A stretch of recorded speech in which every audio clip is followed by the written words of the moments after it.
There is biphobia in the lesbian community that makes it tough in the sense that, like, if you are a lesbian who doesn't have negative feelings about bisexuals, your friends might, and they might give you shit. The way that your friends behave, like, oh, she's bisexual and blah. Or like the high-fiving over being gold star or whatever it is, like, that happens when you hang out. Yeah, sometimes even people who know me will still say biphobic things in front of me. And I'll just sit there and be like, hello? And they'll say some BS like, oh, not you though, Ashley. You're cool and you and Grace are solid. You know what we mean. And I'm like, no, I don't.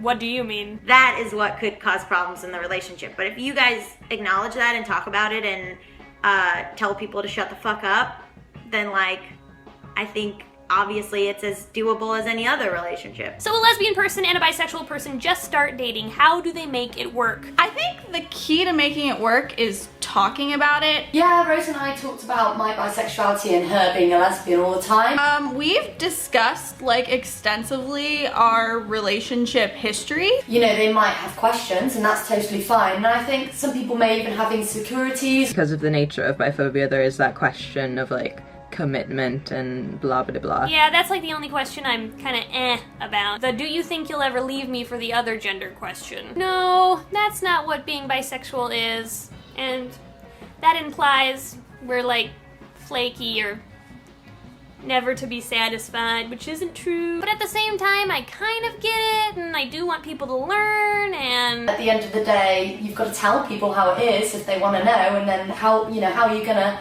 get rid of these, misconceptions without talking about it. Do you think there is a rift that exists between the bisexual and lesbian communities? If so, why? I definitely think there's a wedge that exists. It's more stuff that I've encountered on the internet, like on Tumblr or on YouTube. I think it comes down to biphobia, and again, this idea that, we're not sure. I think there is a rift between the bisexual and lesbian communities, and I wish there wasn't. Like, I had a friend who is a lesbian who is very, open-minded or whatever, and she was like, ugh, all the girls that I hooked up with in college are married to men. Perhaps they are bisexual, and it's not about you.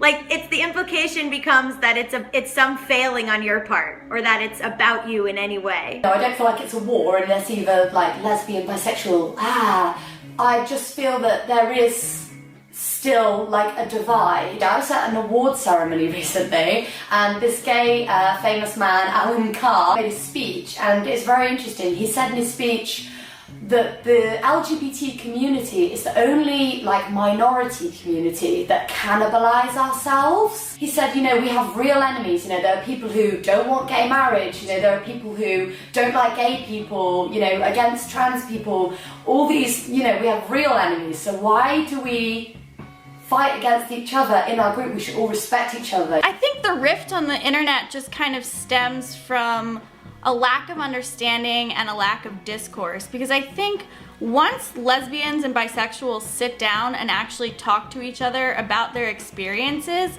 I think that they'll find that there's a lot of overlap in the stigma that we face, and I think that can really bond us and help us overcome, some of the stereotypes that exist. So at the end of it all, what do you ladies wish bisexual people and lesbian people understood about each other? Loving women is just a beautiful, beautiful thing, and that's something that we both share, and I think if we kept that in mind, I think that could really help bind us. Yeah, I don't know, I guess it all comes down to respect for identity. I wish people just understood that different relationships are different relationships. Why is it so easy for you to go, oh, well, Katie used to date Dave, and then they broke up, and now she dates John? Why, and why is that, so easy to understand? But me having, dated, Catherine, and then dating Gary is, bananas to people. It's two different people either way. It's this weird gender shift that I don't think needs to exist, and I wish people that were monosexual understood that about bisexual people, but alas, what are you gonna do? Make videos, I guess. Perfect! Personally, I think some of the major lessons we can take away from this conversation are bisexuality is real and valid and real and real and valid and real and a real thing that is valid and real and real and valid. Biphobia, sadly, is also real and very shitty. It is totally possible for a bisexual person and a lesbian person to be in a loving, trusting relationship. Right, love? Yeah, what am I doing? Is it possible? I wanted some confirmation, some proof for the people that it's possible for a bisexual person and a lesbian person to be in a loving, trusting relationship. Oh yeah, we do that all the time. We do? Yeah. Yeah. See? A lot of lesbians can be really great. And finally, lesbian people and bisexual people actually have a ton in common and face many of the same or similar challenges. And that's one of the reasons we should work towards breaking down the barriers that sometimes exist between us. Hope you enjoyed the video. If you like, you can go watch the opposite version on Ariel's channel. I'm gonna do that. I'm excited and hope to see some kind, compassionate bi allies. Fingers crossed. Okay, bye. Okay, bye.